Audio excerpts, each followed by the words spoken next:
오늘 일꾼 임명식을 했습니다. 여러분, 일꾼에게 꼭 있어야 될 것은 내가 하나님의 일을 할 수 있다는 것에 대한 감사입니다. 감사. 일꾼에게 반드시 있어야 되는 것은 감사예요. 나를 구원하신 것 감사, 나를 하나님의 일에 부르셔서 함께 할 수 있게 한 것 감사. 진정한 우리가 하나님의 일꾼으로 살아가려면 감사가 있어야 돼요. 그리고 하나님의 일꾼에게는 반드시 자원하는 마음이 있어야 돼요. 반드시 자원하는 마음이 있어야 됩니다. 오늘 이 본문의 말씀 속에서 우리들은 정말 하나님이 불러서 세우신 일꾼들에게 하나님이 바라는 게 뭔가? 첫 번째는 하나님은 충성을 바라세요. 충성. 변함없는 충성. 나의 부르심에 대한 충성. 이것을 바라십니다. 오늘 본문에 이렇게 말해요. 7절부터 읽었는데 1절부터 6절도 같은 내용입니다. 무슨 내용이냐면 하나님이 에스겔이라고 하는 선지자를 하나님의 일꾼으로 불러서 하나님의 일을 맡기면서 뭐라고 얘기하냐면 너는 내 말을 패역한 죄악된 이스라엘 백성들에게 전해라.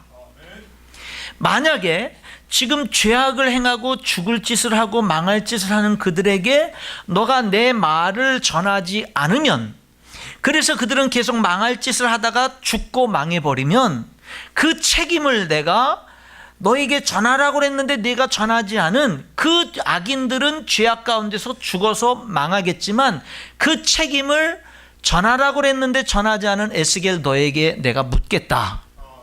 그렇게 말하고, 또 하나는 내가 만약에 내 말을 듣고 악인들에게 하나님의 메시지를 전했는데 그런데 이스라엘 백성들은 여전히 회개하고 돌이키지 않고 여전히 죄를 짓다가 죽고 망하면 나는 그 책임을 너에게 묻지 않겠다. 그들이 회개한 사람이 하나도 없고 돌아온 사람이 하나도 없고 살아남은 사람이 하나도 없어도 다 망했어도 나는 너에게 책임을 하나도 안 물을 거야. 왜? 너는 내 할 도리를 다 했으니까. 그게 바로 7절, 8절, 9절의 이야기예요. 그럼 여러분, 이렇게 에스겔을 불러서 일을 시키면서 이제 그 일에 대한 충성을 요구하시는 이 하나님의 말씀, 이 말씀에서 하나님이 일꾼에게 뭘 원하고 있는 거냐면, 에스겔아, 너를 내가 일꾼으로 불렀는데 하나님의 일꾼에게 가장 중요한 건 결과보다도 충성이야. 결과는 하나님이 내게 맡겨.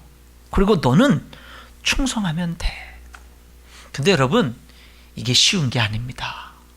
이게 쉬운 게 아니에요.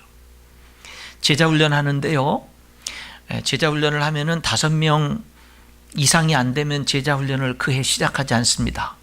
올해는 화요 저녁 9시부터 시작하는 저녁반도 5명이 넘었고, 목요 오전 시작하는 반도 5명이 넘었고, 목요 밤 9시부터 시작하는 사역반도 5명이 넘었고, 토요일 날 10시부터 시작하는 반도 5명이 넘었어요.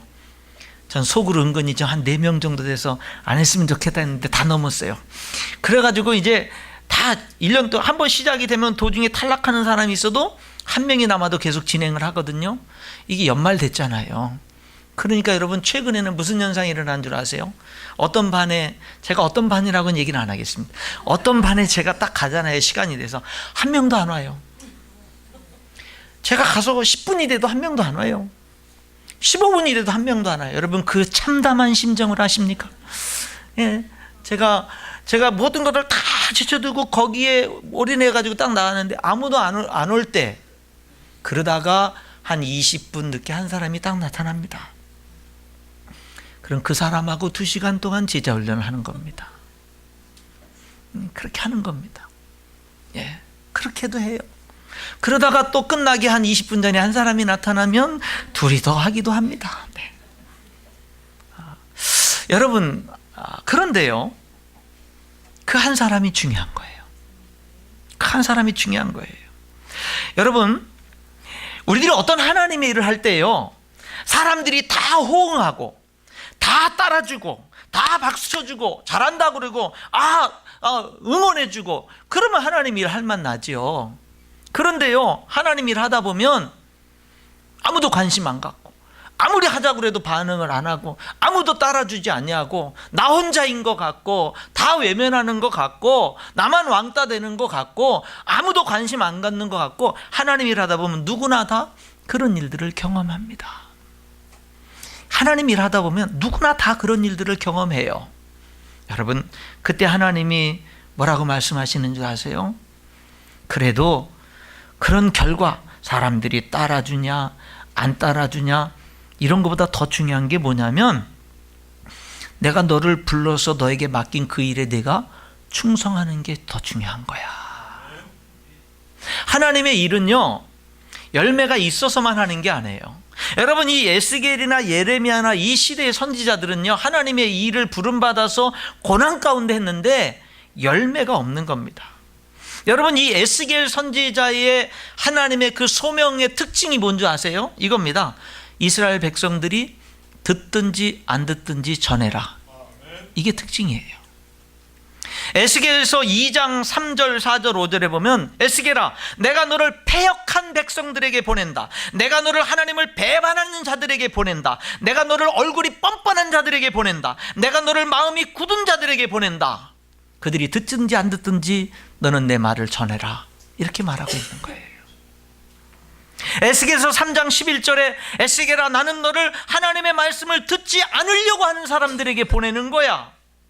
그래서 결국에는 망해서 포로된 자들에게 하나님의 말씀을 전하라고 보내는 거야. 그들이 듣든지 안 듣든지 전해라. 여러분, 하나님은요, 하나님의 사람을 불러서 일을 맡기면서 뭐라고 얘기하냐면, 물론 반응이 중요하지.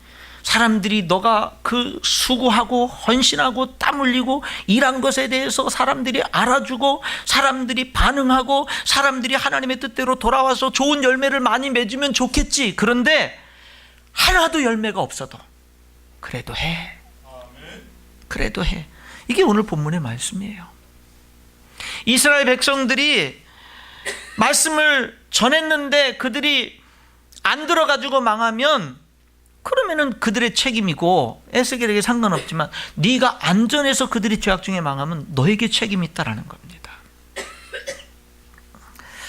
예레미야는 어땠나요? 예레미야는 에스겔 앞에 있는 성경이 예레미야인데 예레미야 1장에 보면 하나님의 예레미야를 부릅니다. 하나님이 이스라엘 백성들에게 하나님의 일을 하라고 망하는 그들에게 부르니까 예레미야가 이렇게 말합니다. 하나님, 나는 아이라 말할 줄을 알지 못합니다. 하나님 말씀을 전하라는 사명을 받은 예레미야가 나는 말을 잘 못해요. 그래요? 그러니까 하나님이 뭐라고 말씀하시냐면 너는 아이라 말하지 말고 그런 말 하지 마. 내가 너를 누구에게 보내든지 너는 가며 내가 네게 무엇을 명령하든지 너는 말할지니라. 그냥 충성해. 두려워하지 말라. 내가 너와 함께하여 너를 구원하리라. 보라, 내가 내 말을 내 입에 두었노라. 여러분, 그러니까 예레미야가 하나님, 난 말할 줄 모르는데요. 그러니까 하나님이 그런 말 하지 말고 내가 하려는 것만 그냥 해. 그러니까 여러분, 예레미야를 통해서는 하나님이 그를 부르면서 뭐라 하냐면은 예레미야야, 너 부족해서 하나님 일을 자격이 없다 그러는데 하나님의 일은 부족한 중에 하는 법을 배워야 되는 거야. 부족한데도 할 줄 아는 것을 배우는 게 하나님의 일이야.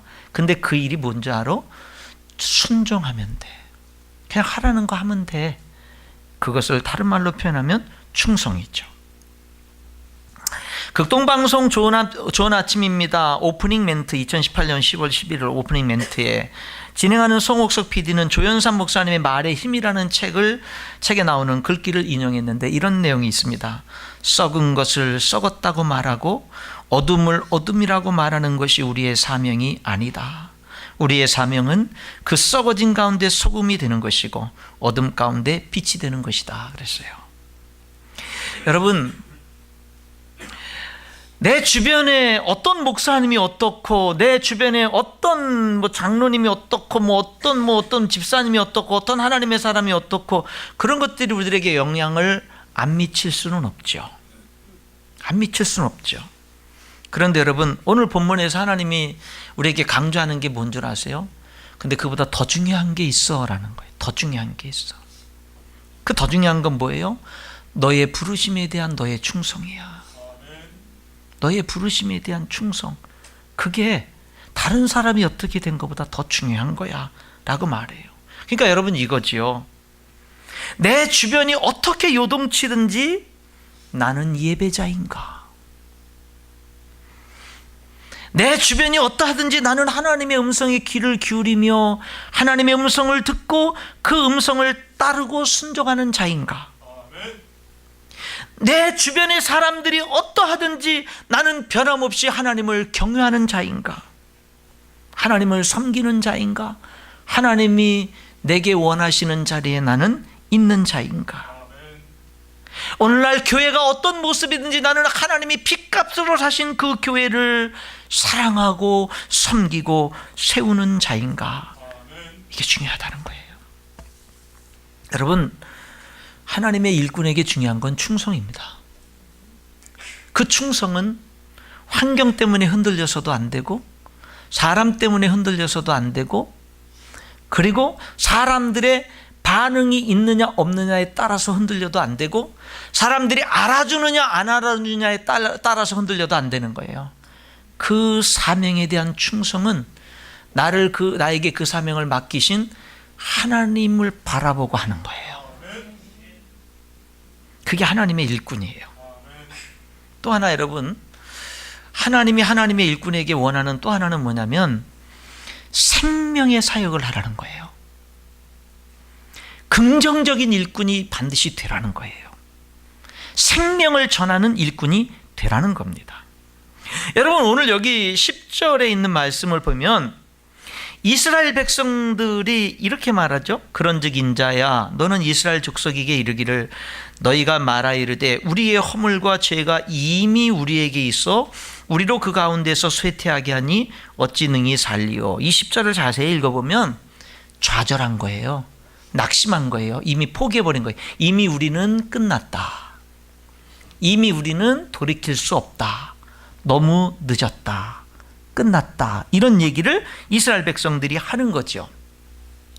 실제로 여기 그 10절에 그렇게 말했는데 그 뒤로 넘어가면 21절에 보면 이런 말이 있어요. 우리가 사로잡힌 지 12째 해 15째 날에 예루살렘에서부터 도망하여 온 자가 내게 나와 말하기를 그 성이 함락되었다 하였는데, 그러니까 바로 이 하나님과의 이 메시지가 있고 바로 에스겔이 드리는 소식이 뭐냐면 드디어 예루살렘이 함락됐대요 라는 소식이죠. 그러니까 뭐냐면 이 에스겔은 이미 10몇 년 전에 예루살렘이 함락되기 전에 에스겔은 이미 포로로 바벨론으로 잡혀갔어요. 그래서 지금 바벨론에서 이미 먼저 포로로, 아직 이스라엘 나라가 완전히 망하진 않았지만 전쟁에서 수없이 패하면서 포로로 수없이 끌려간 사람 중에 에스겔이 포함되어 있었고, 그래서 아직까지 예루살렘 성은 함락되지 않았지만은 이미 함락이 바로 이제 다 정복당하고 이제 함락 직전에 있는 그런 상황 속에서 하나님의 에스겔을 바벨론 포로된 땅에서 불러가지고 그곳에서 메시지를 주는 거거든요. 누구에게? 포로로 잡혀온 사람들에게. 그런데 고국에서 들려오는 소식도 좋은 희망찬 소식이 아니라 무슨 소식이에요? 망해가는 소식인 거예요. 그러니까 이들은 10절에 우린 이미 끝났어. 우리가 포로로 잡혀와서 우리 인생이 끝난 것만 아니라 우리 유다 왕국도 끝났어. 이제 북쪽 이스라엘도 망했는데 남쪽 유다 왕국도 이제는 예루살렘 성 남은 거 그것마저도 이제 정복당했대. 이제 끝난 거예요. 그러니까 더 이상 어떤 소망도 없는 거예요, 현실에는. 근데 여러분 보세요. 현실은 아무런 소망이 없습니다.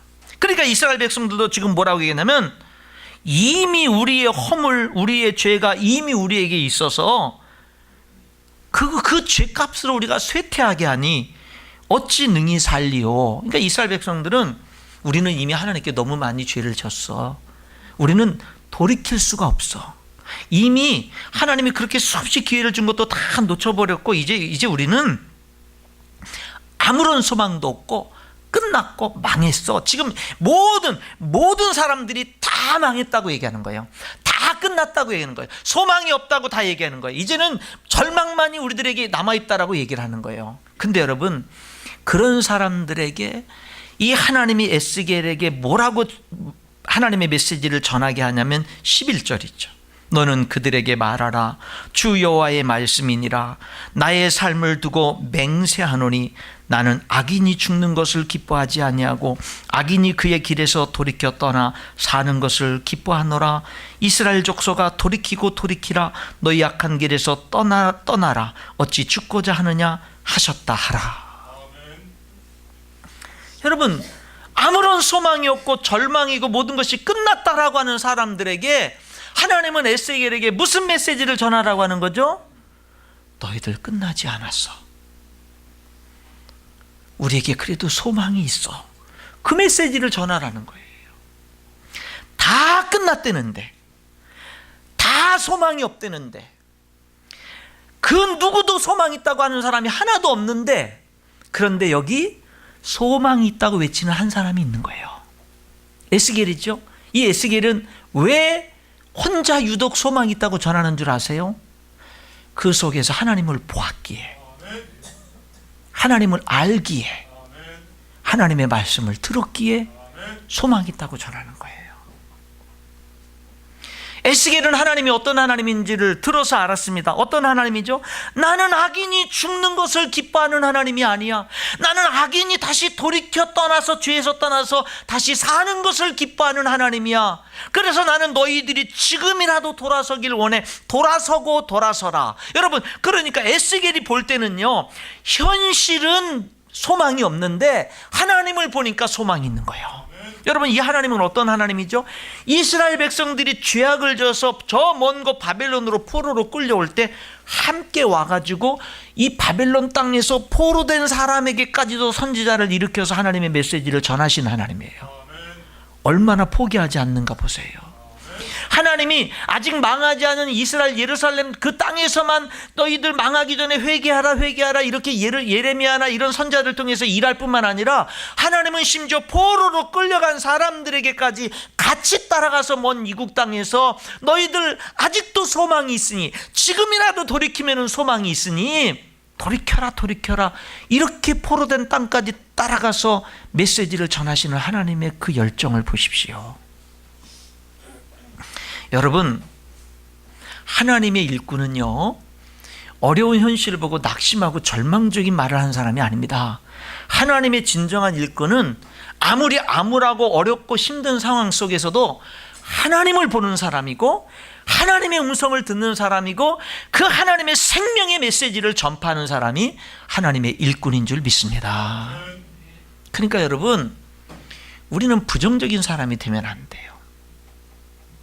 부정적인 말을 하는 사람이 돼서는 안 돼요.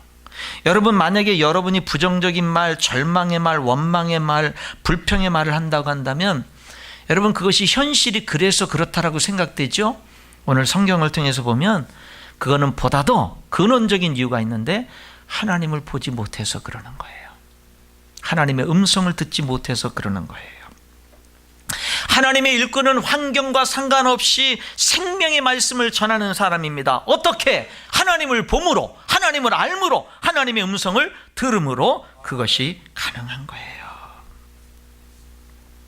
사도 바울은 복음 전하다가 매를 수없이 맞았죠. 굶고 춥고 헐벗고 감옥에 갇히고 죽을 뻔하고 하여간에 복음을 전하다가 그 당할 수 있는 모든 힘든 일은 다 당했습니다. 그런 그가 빌립보 감옥에서는 찬송을 하죠. 빌립보 교회 성도들에게 편지를 쓸 때는 항상 기뻐하라, 내가 다시 말하노니 기뻐하라, 감옥에 갇힌 사람이 갇히지 않은 사람들에게 기뻐하라고 외치죠.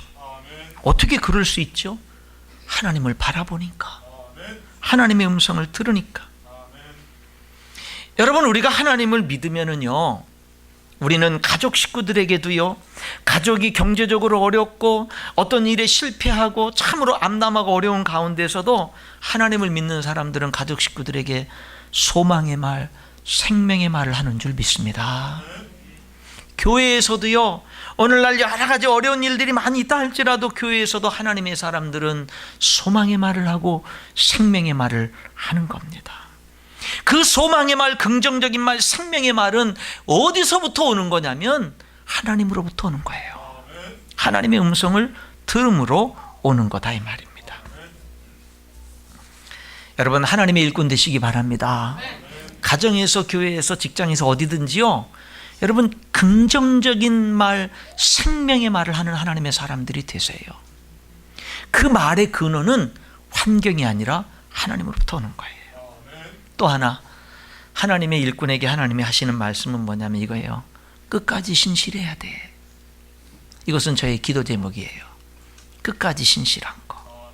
끝까지 신실한 거. 저의 가장 많은 기도 중에 하나가 끝까지 신실한 거예요. 여기 12절에 보니까 이렇게 말하죠. 인자야, 너는 내 민족에게 이르기를 의인이 범죄하는, 여지까지 올바르게 하나님의 뜻대로 산 사람이 범죄를 해요. 그러면 그동안의 그 의가, 공의가 그를 구원하지 못한다. 악인이 그동안 악한 일만 하다가 그가 회개하고 돌이켜서 악에서 떠나는 날에는 그동안에 저지른 악이 그를 엎드리지 못한다. 그러니까는 악인이 회개하면 살아나요. 그런데 반대로 의인이 그동안 의를 행하다가 범죄 저지르면 그동안의 의가 그를 구원하지 못해요. 13절에 내가 가령 내가 의인에게 말하기를 야 너는 살리라 하였다 하자. 그가 그 공의를 스스로 믿고 죄악을 행하면 그 모든 의로운 행위가 하나도 기억되지 아니하리니 그가 그 지은 죄악으로 말미암아 곧 그 안에서 죽으리라. 여러분, 이게 12절 13절이 무슨 말이냐면 끝까지 신실해야 돼. 끝까지 신실해야 돼. 과거 자랑하지 마. 오늘도 깨어 있어야 돼. 계속 동행해야 되고 끝까지 하나님과 동행하는 게 중요한 거야 하는 것을 말하는 거예요. 여러분, 우리는 과거에 열심히 했던 거 중요하지만 과거 자랑하는 하나님의 사람들이 아니라 지금 주와 동행하며 헌신하는 하나님의 사람들이 되어야 될 줄 믿습니다. 지금. 근데 충성하는 거, 듣든지 안 듣든지 아무런 반응이 없는데도 충성하는 거, 이거 쉽지 않죠. 그리고 현실은 소망이 하나도 안 보이고 현실은 절망적이고 나라도 망하고 나는 포로로 잡혀왔고 우리는 힘도 없고 우리들의 모습을 봐도 뭐 하나님 앞에 회개할 가능성도 없고 뭐 현실을 봐도 뭐 하나 소망이 없는데 그들에게 하나님을 바라보면서 하나님의 음성을 듣고 여전히 희망의 메시지, 소망의 메시지를 전하는 긍정적인 하나님의 일꾼이 되고 생명을 전하는 일꾼이 된다는 거, 이것도 쉬운 일은 아니죠. 뿐만 아니라 끝까지 계속 신실하게 주님과 동행하는 거, 이것도 쉬운 일은 아니죠. 어느 것 하나 쉬운 것은 없어요. 그런데 이 모든 것을 가능케 하는 힘이 있어요. 그것은 감사입니다. 그것은 감사예요. 특별히 어떤 감사냐면 앞으로 하나님이 나를 이렇게 잘해줄 거에 대한 그 감사가 아니고요, 이미 지금까지 나에게 해주신 것에 대한 감사예요. 다시 말씀드립니다. 앞으로 하나님이 나를 이렇게 잘 해줄 거에 대한 감사, 그거 말고요, 이미 지금까지 해주신 것에 대한 진한 감사, 그게 진짜 중요해요. 저는 지난 금요일에 우리 전사님이 말씀을 전하는데 개인적으로 은혜를 많이 받았습니다. 역대기서를 설교하면서 역대기서의 메시지 가운데가 뭐냐면, 역대기서가 강조하는 것은 하나님이 이스라엘 백성들에게 지금까지 해 주신 것에 대한 감사를 하라는 거예요. 제가 그 설교를 들으면서 뭐의 은혜를 받았느냐면, 우리들은 대개 보면 지금까지 하나님이 나에게 해 주신 것에 대한 감사는 우리들은 가볍게 지나가는 경향이 있습니다. 스쳐 지나가는 경향이 있습니다. 지금까지 나에게 해주신 그 하나님의 은혜와 어떤 도우심과 인도하심에 대한 그 감사를 진하게 깊이 있게 이렇게 하는 사람들이 많지 않아요. 우리들이 기도를 해도 하나님 이거 감사합니다. 그리고 하나님 이거 해주세요, 저거 해주세요, 저거 해주세요, 이거 해주세요, 이 문제 해결해 주세요, 이런 기도가 많지, 우리들의 기도의 분량과 시간 배정과 기도의 그 열정, 이런 것을 봐도 나에게 지금 필요한 것에 대한 간구가 많지, 지금까지 나에게 내 삶 가운데 하나님이 해주신 것에 대한 그 감사가 얼마나 깊고 얼마나 많으냐 이 말이에요. 대개 보면 그런 것은 그냥 살짝 터치하고 지나가요. 깊이가 없어요. 나의 인생의 삶 속에 베풀으신 하나님의 은혜에 대한 감사는 깊이가 없어요. 그런데 성경에서 하나님이 구약 성경을 보면 이스라엘 백성들에게 하나님이 끊임없이 요구하는 게 뭐냐면 애굽에서 구원하신 하나님께 대한 감사, 홍해를 가르신 하나님께 대한 감사, 사막의 땅에서 40년 동안 살 수 있게 하신 하나님께 대한 감사. 그 뭐냐면 지금까지 해주신 것에 대한 감사를 하라는 거예요. 제가 금요일 날 그 은혜를 바꾸는 설교 준비를 쭉 하면서 감사에 대한 생각, 특별히 지금까지 내 삶에 대한 지나온 과거에 하나님이 이미 해주신 것에 대한 이 감사를 하는 것의 중요성에 대해서 제가 묵상을 여러 번 해봤어요. 만약에 하나님이 이미 내게 이루어주신 일에 대한 감사가 크게 깨달아지고 그 깊이 있게 그 감사가 고백되어진다면 나에게 어떤 일들이 일어날까? 현실의 삶에 힘이 생길 것입니다. 삶이 밝아질 것입니다.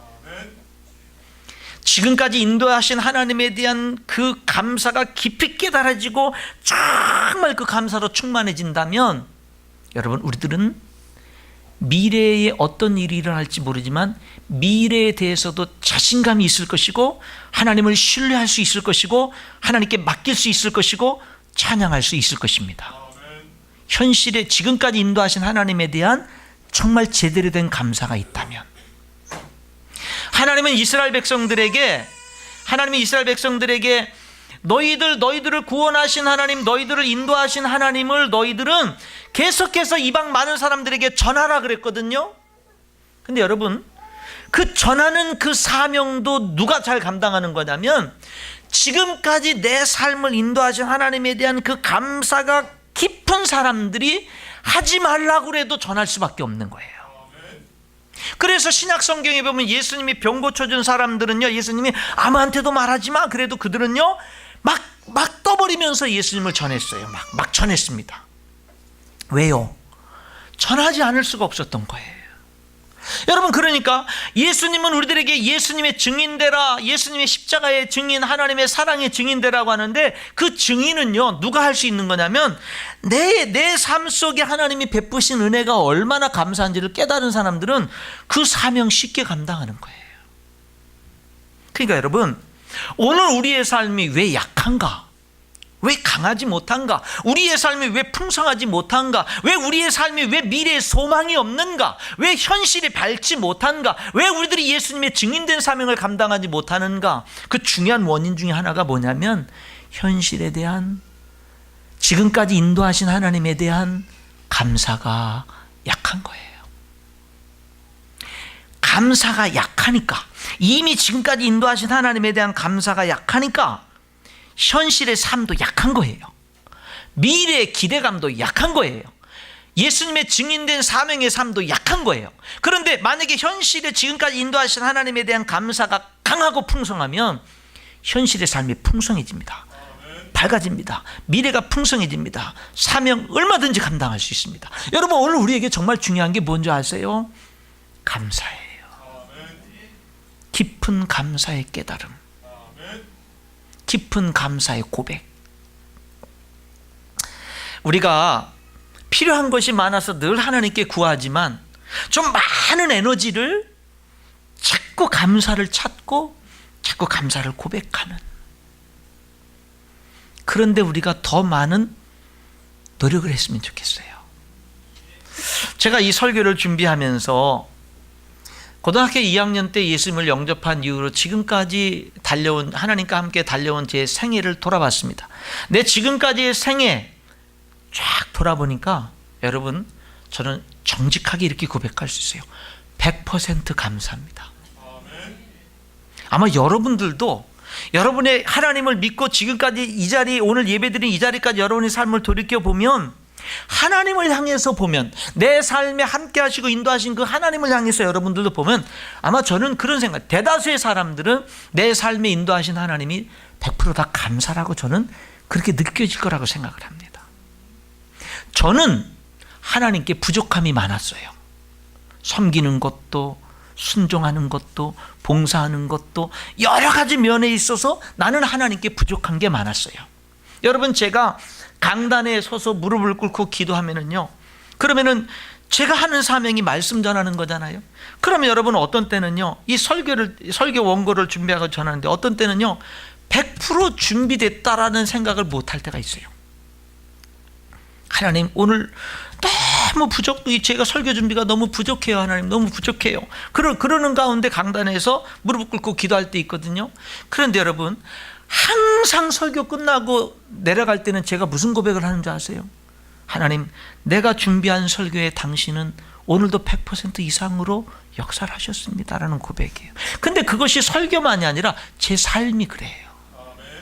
내가 하나님 앞에 한 그 모든 것을 하나님이 받으시고는, 내가 그것을 10%를 했든지 50%를 했든지 90%를 했든지 100%를 했든지, 내가 한 그 모든 것을 받으신 하나님이, 내가 한 그것을 받으시고 하신 그 모든 역사는 하나님은 항상 100%가 넘었어요. 늘 내가 부족해서 문제였지. 그래서 제가 한번 생각을 해본 거죠. 만약에 내가 하나님을 섬겨온 지난 수십 년의 삶들을 돌이켜볼 때, 나와 함께 하신, 내가 한 것에 대한 하나님의 반응이 항상 100% 감사가 아니고 한 50%만 감사고, 왔다 갔다 하고, 그런 하나님이라면 어쩔 뻔했는가 싶은데, 근데 하나님은 그게 아니라 내가 한 모든 것에 대해서 하나님은 항상 나에게 100% 그 이상의 하나님이셨어요. 얼마나 이 깨달음이 감사한지 몰라요. 여러분, 2019년도가 복된 한 해가 되려면 이 12월 달이요, 여러분, 감사로 가득 채우셔야 됩니다. 여러분, 2019년도 하나님이 여러분들에게 맡기신 사명을 제대로 알고 그 있어야 될 자리에 있으면서 충성하려면은요, 여러분, 이 12월 달에 감사로 가득 채우셔야 됩니다. 하나님의 부르심에 응답하고, 정말로 하나님 앞에 온전하게 쓰임받는 길도 감사다라고 하는 거죠. 말씀의 결론을 맺겠습니다. 여러분, 하나님의 자녀가 된다라는 것이 축복이고요, 하나님의 일꾼이 된다라는 것이 축복입니다. 쉬운 일은 없어요. 여러분, 주님도 우리를 구원하기 위해서 십자가를 지셨는데, 여러분, 하나님 일 정말 하고 싶으면 값 지불할 각오하세요. 어떻게 그런 거 없이 하나님 일을 하려고 합니까? 이 세상 일들도 어떤 가치 있는 일들을 위해서는 희생이 따르는데, 하나님 일을 하는데 아무런 희생 없이 그렇게 하나님의 일을 하려고 하면 무슨 일을 할 수 있어요? 하나님이 그렇게 값싼 분입니까? 여러분, 하나님의 일을 하다 보면, 충성을 하다 보면 값지불이 있어요. 근데 그걸 기쁘게 지불하는 거예요. 기쁘게 지불하는 거예요. 끝까지 가는 거예요. 어떤 상황 속에서도 생명을 전하는 거예요. 그 힘은 감사로부터 오는 줄 믿습니다. 그래서 우리 올해 12월은 저와 여러분이 좀 감사를 많이 하는 이 12월이 됐으면 좋겠어요. 그럼 우리의 현실이 얼마나 힘이 생기고, 얼마나 밝아지고, 우리의 미래가 얼마나 밝아지고, 우리들의 그 어떤 그 증인된 그 하나님 맡기신 사명에 대한 그 사명을 얼마나 잘 감당할 수 있을까요? 그 힘은 깊이 있는 진정한 감사로부터 오는 거예요. 여러분들이 지금 어떤 형편에 있든지, 사랑하는 성도 여러분, 깊이 있는 풍성한 감사가 이 12월에 여러분의 삶 가운데 넘칠 수 있기를 주님의 이름으로 축원합니다. 기도하겠습니다.